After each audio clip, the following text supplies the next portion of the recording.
เขาได้ดีใจหลายแล้วไก่เอาเกลือเนี่ยมันมาจากไปไก่เฮาเกลือมันนั่นแหละมันพยายามบอกให้มันไปไกลถ้ามันไปไกลเนี่ยมันสิยากเวลานั้นมันสิยากเจ้าเล่มันสิทำให้เจ้าแบบ หามันบอกพ่ออย่างหากัดอย่างกัดน่ะแล้วอยู่ใกล้ๆเลยอยู่ร้อนนี้วัดร้อนออกมานี่เอาเกลือไปนี่เกลือจะพูดมันมาหาซะหาเคกินนี่มันนี่แหละอยู่นี่แหละตัวใหญ่น่ะไปเมื่อไรบ่อยู่ร้อนอยู่แล้วอ๋อซุ่มเพื่อนนี่คันว่า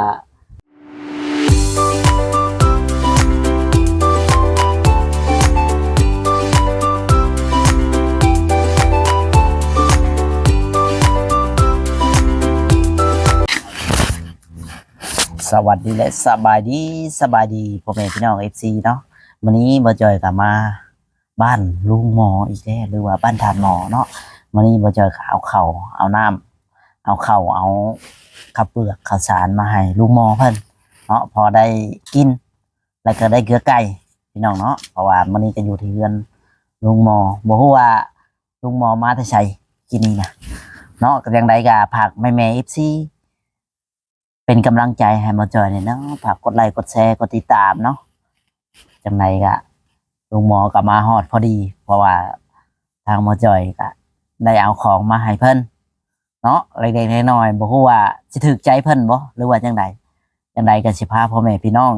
ไปเบิ่งไปชมน้ำกันแล้วก็ไปติดตามเนาะฝากกดไลค์กดแชร์เด้อแม่ๆ FC เนาะมื้อนี้ก็ได้ไปบ่ว่าหลายใจห่างจังไดก็ไปถามเรื่องไก่เรื่องกาลุงหมอเพิ่นครัวกินแล้วบ่หรือว่าจังไดไปเบิ่งน้ำกันพี่น้องกัดซื้อ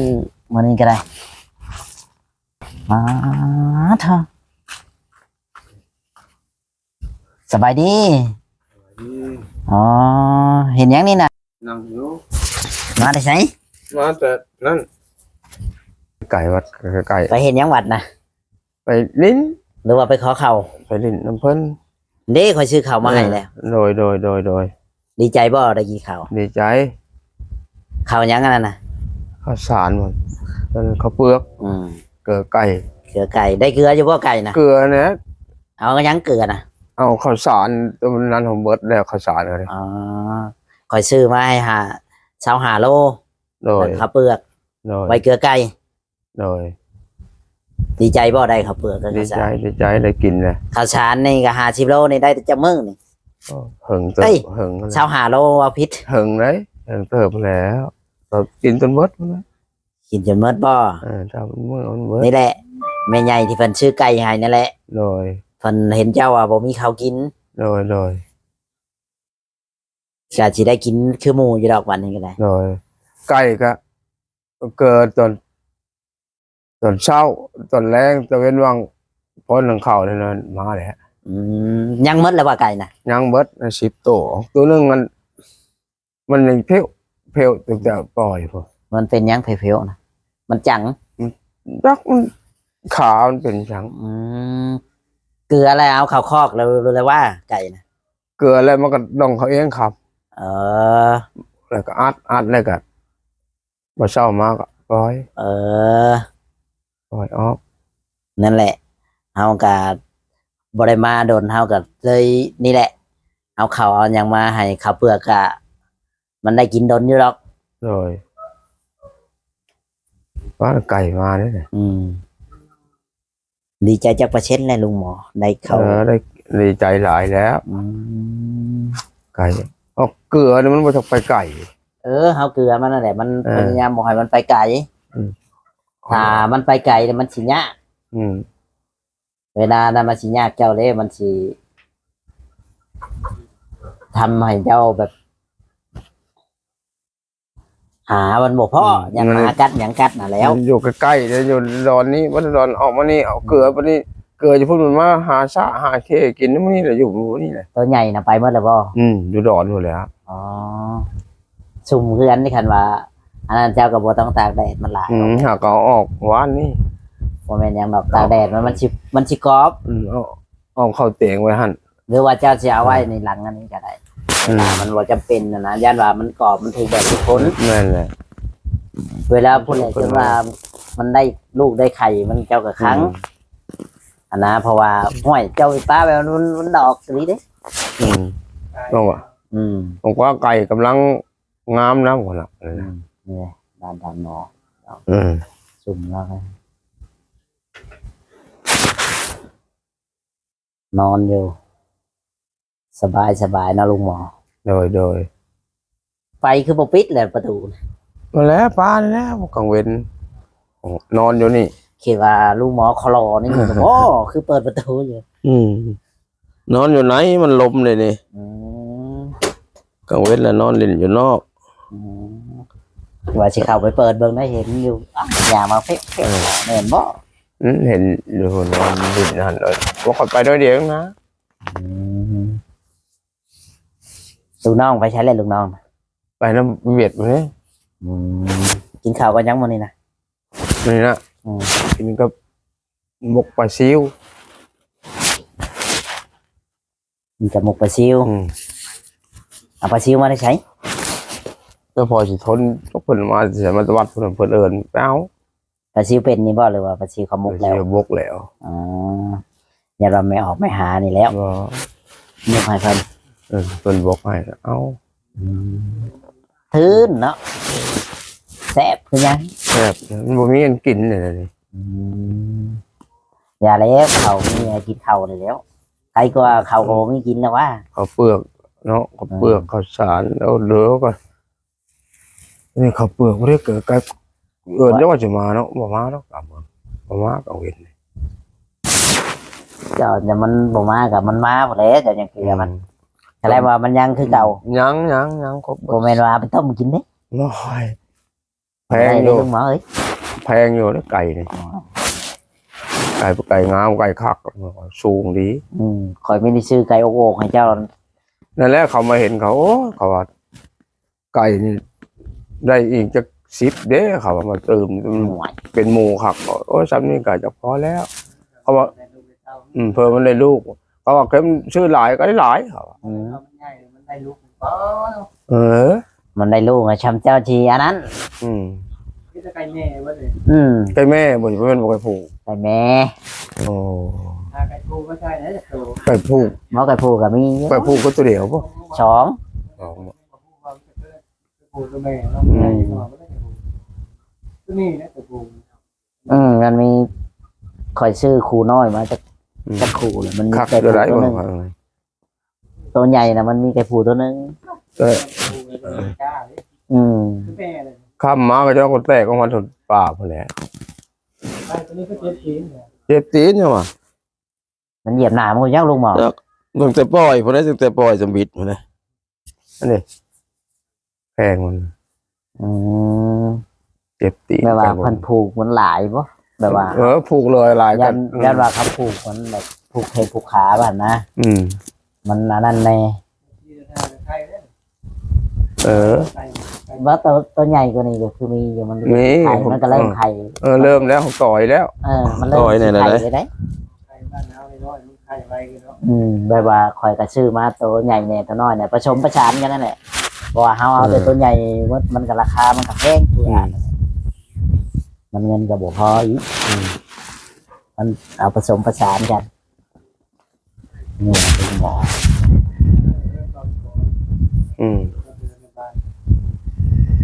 มันลงหมอตะเพนนี่ชีนเขากันยังตะเพน น้องบ่มีเลย โอ้ยช้ำชาวไต้งอนบ่ได้มาหาบ่ บ่เห็นเลยบ่เห็นมาเลย บ่แม่นลอยมาหาแล้วอยู่กับจักไอ้กว่า เราบ่ได้มา มาคนนั้นทางแบงนะทางลิขิต นี่แหละลูกหมอไป บ่ได้แก้เงาเนาะนอนดี บ่ได้ไปจอบชาวไต้งอนบ่ บ่ไปยังบ่ได้ไปทางไหนเลย ไปบ่ เอาแต่ไก่มาแล้วยังบ่ได้ไปทางไหน เป็น ไปไกลบ่ใช่คนรัก มาจอบลูกหมอเรื่อยๆเห็นได้ไก่โอ้อย่ามาหา เอาไก่ช่วงนี้ไปก็เขาเดียวมา มันไปบ่ไก่ก็ดีเบิ่งเอาแหม ไป ยัน บ่ ยันหมูหมาแบบว่ามันกัด บ่ไปแล้วเขาเกลือแล้วบ่ไปได้ หมอชุมมาไว้ข้างไก่นี่แหละ นั่นคือเกี่ยวกับ จัก เป็นทางว่าปลูกผักพวกเนี้ย หมอ ไว้ทางไก่ทางกาลุงหมอลุงหมอนั่น อืม บอกว่าบ่ได้มาหาบ่ของมึง บ่เห็นนะ บ่ได้มาจากมือแล้ว ต้องจะพุ่นแหละ อ๋อ แต่พุ่นเช้าวันนี้แหละ เลยบ่ได้มาเลย อืมอืม อ๋อมีเวลา แล้วจะดื้อเพราะว่าเริ่มมาดื้อ อืม ไปจะโดนเอาเอา อืม ที่ว่านะในบ้านผมก็ได้ว่าเพื่อว่าได้การเลย อืม โอ้มันมาทุบกันไปก่อน อืม มันจะนี่นอนดินมูลมรดกเนาะก็ไม่แบ่งกันได้ก่อนปันได้ก่อนมันจะขายก็ขายแล้วของมันอันนั้นนะไปทวงนี่พกชื่อนี่บ่ได้ได้พกชื่อเสียเงินแล้วล่ะเอาในบ้านไปเซ็นให้ดิใช้ลายเซ็นเอาบ่มีอ่ะเอาง่าเบิดดินเอาขึ้นเบิด อืม เพื่อนนั้นมันก็ขายไปเลยดิ อืม เจ้าได้ดื่มอ่ะโอ้มันมามันนะมันจะขายแล้วถูกของมัน อืม เอาเฮ็ดไว้เอาเฮ็ดไว้จะให้มันหูมันมาว่าเจ้าเฮ็ดไว้เจ้าเฮ็ดเพียงเราเอาไปเล่าในนี้แล้วกัน อืม เจ้าไปทางรักดี ให้ไปทางลุงหมอก็ได้อืมไก่มันเริ่มออกแล้วมันอยากกินน้ำมันตั้งให้มันกินอยู่บ่ไก่ ตักโยของแห้งแล้วยังพันตักก็ได้ออกมาหลายแต่อยากน้ำแล้ว คอยบอกว่า แห้งเลย เอาน้ำใส่ในมุงพื้นนั้นมันก็ได้ พื้นคอกมันก็ได้ เอาน้ำเอาอย่าง มันมีซามเอาซามใหญ่นั่นบัด แล้วแบบว่ากระตุ้งน้ำกระตุ้งน้ำแบบตอนนั้นก็ อืม เจาะให้มัน ไล่แล้วสิเอาผ้านั่นเลยใส่ อืม เอาผ้าโอ่งเอาผ้าโอ่งน้ำนั่นน่ะ บอลันเราไปนั่นก็เอากระตุ้งน้ำกระตุ้งในก็ได้ เป็นอย่างแบบ หลังออก บ่ มา ได้ เลย บ่ได้หาแต่ตัว ตั นั้ ก นน่ะ แล้วเมื่อเช้านี่เบิดแล้ว กินมันมาอยากงามแล้วแล้วมันไม่แล้ว เพราะว่ามันห้อนได้มันบ่มีน้ อืม ำ มันกินหากินพวกกินเปื้อมันก็อ้วนแล้วอ้วนอยู่บ่ อืม มันก็เริ่มแล้วเนาะปล่อยจากมือเลยไก่ ได้3-4 วันแล้วได้ ปล่อยตัวเกิดแล้วก็ปล่อยคำมามันก็ต้องจิตจัดเขาแล้วก็อัดเมื่อเช้ากับปล่อย อืมนั่นแหละพยายามปล่อยพยายามรักษามัน ตัว ไว้ 10 ตัวนี่ก็จะเป็นโม่เลยได้มันก็ได้ เออ อืม ปานนั้นมันไข่เนี่ยมันเริ่มแล้วนี่ อืม เดี๋ยวมันก็ไข่แล้วใช่แล้วเปล่าเพืองเพียงไว้ ยังมันปล่อยเสียว่านะมันบ่ทันได้ต่อยเด้ เออ เวลานั้นก็ใส่ไว้บ่แม่นหยังหรอก แต่มันสิไข่หูจักดอกตัวใดสิไข่หูจักด โอ้ อย ก ยามมันไปไข่อยู่ป่าอยู่ดงแล้วได้เจ้า เนาะ เจ้าพยายามรักษาไว้แล้วเพิ่นซื้อให้แล้วยังคือกัน โดย ข้าวน้ำจำปานี่ก็ซื้อมาให้กินได้บ่ได้เอาไปขายได้ทุกมื้อ โดย เอาไปขาย ขาย ครอบครัว นะขายอะไรกินก็ยังสิบด ให้เจ้ากินไหนเห็นเจ้าบ่มีกินก็เลยอยากให้เจ้ากิน โดย มีตนคนด้วยกันมันหาพ่อแม่เพิ่นก็ยังสงสารเด้อเด้เพราะมันยังว่าชื่อให้ลุงหมอครึ่งหนึงสาวแตงอ่อนครึ่งหนึงคนละครึ่ง อืม กินถามสาวแตงอ่อนว่าได้เดือนหนึงเจ้าสิฮอดเดือนอยู่บ่เจ้า ยังว่าหอดอยู่ เมื่อ เนาะ วานนี้ หอดแล้ว ตั้ง25โลเลย หอดอยู่เนาะ คนละครึ่ง ฮอด กับสาวแตงอ่อน หอดเดือนบดเท่ากินเท่าเบิดพอแล้ว อืม นั่งบ่เศร้าแลบบ่แรงเนื้อตั้งแต่มา ขนาดไปขายมันบ่ฮอดได้ ต้นก่อนแล้วก็เด็กๆว่ามันเดือนหนึงเดือนปลายเนาะ อืมอันนี้วันที่27เดี๋ยวค่อยสินำไปมันสิฮอดวันที่27 นับ ถ้ามันฮอดวันที่27ก็บ่เป็นหยังแล้วไป หอดนั่นแหละ เดือนหน้า อืม วันที่27ก็ได้ สิเบิดก็บ่ต้องมัน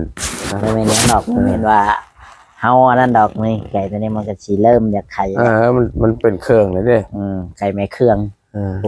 ออกตัวนั้นแล้วมันบ่ไปน้ำหมูมันไปบ่ได้ก็ป้านั่นแหละ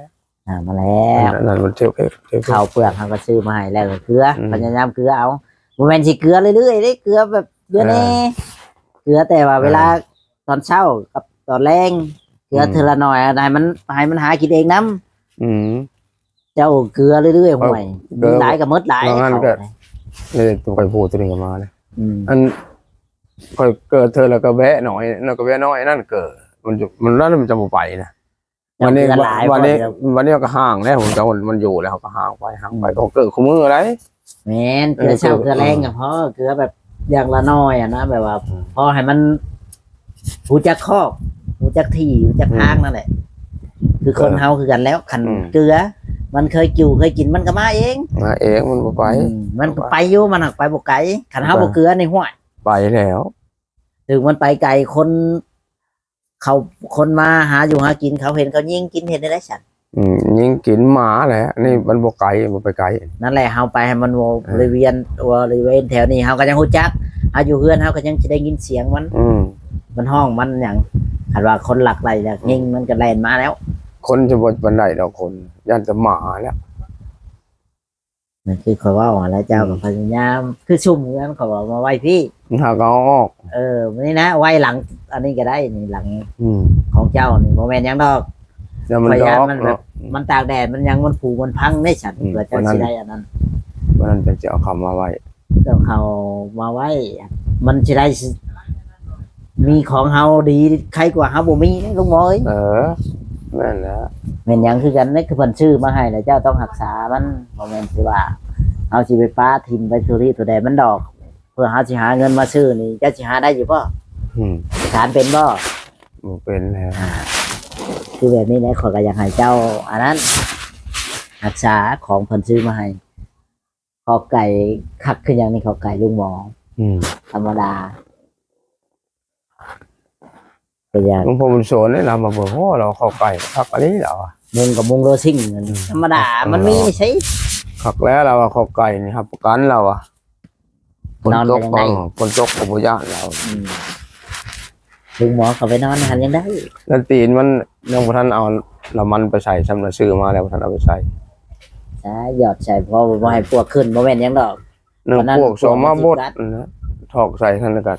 มันก็ละมันอันนี้เผื่อมันสิบดนั่นว่าตะกว่าเขาลีน อืม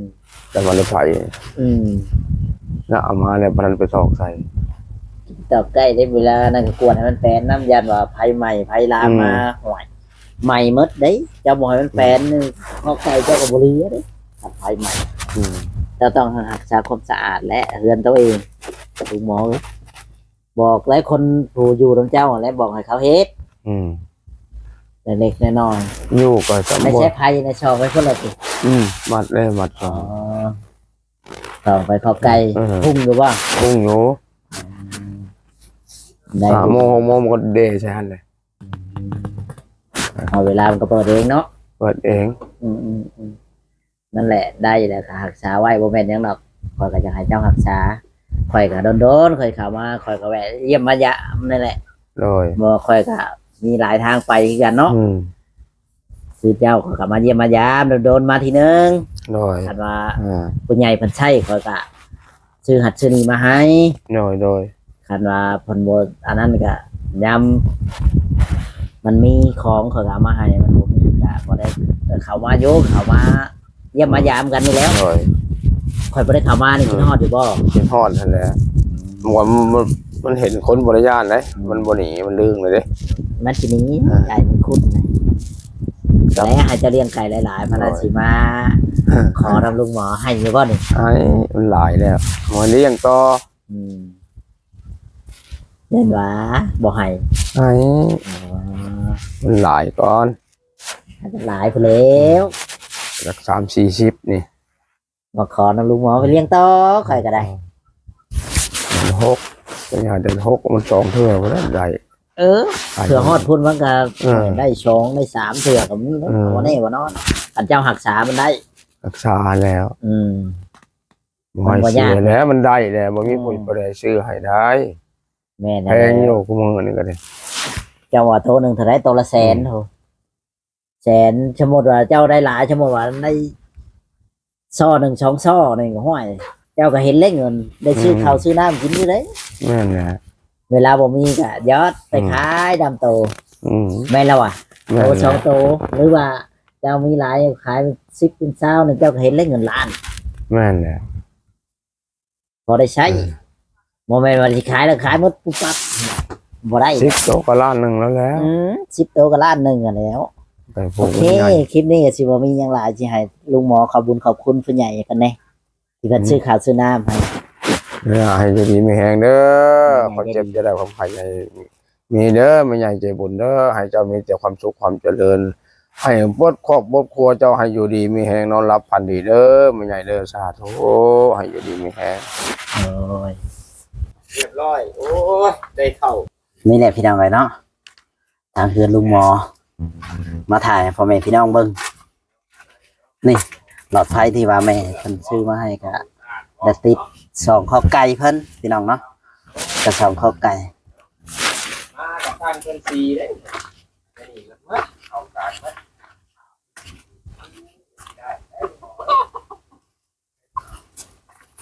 า โอเคที่ขอจบคลิปไปก่อนเด้อพ่อแม่พี่น้องเนาะ ก็คือลุงหมอ ถ้าผิดพลาดประการใดก็ขอโทษขออภัยนำสวัสดีและสบายดีสับ